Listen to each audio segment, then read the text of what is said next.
Maraming laro na ang natapos. Nagpakaba at nagpasaya ng lubos. Tinipon natin ngayon ang 5 mga plays at galaw na maganda. Ito ang top 5 plays sa liga ng mga Lodi. Simulan natin sa top 5. Sinong mag-aakala na si Haji Delfino umikot na simbagsik ng trumpo? Akala ko mahusay lang to. Sa sayaw na ipakpak mo.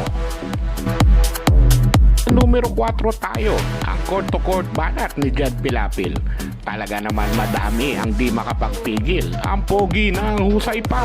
Marami talaga laglag panty at tanga.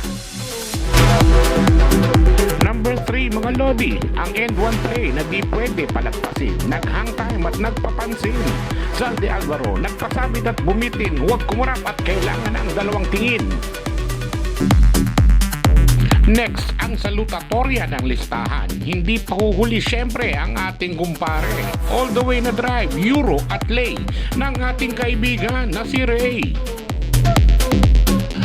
Ang numero 1 sa listahan, isang half-court alley-oop with Zaldi. Galing sa isang napakagandang pasa ni Mugar. Ang gandang connection, nakakaazar. At yan ang ating top 5 plays mga Lodi. Hanggang sa susunod at hanggang sa muli.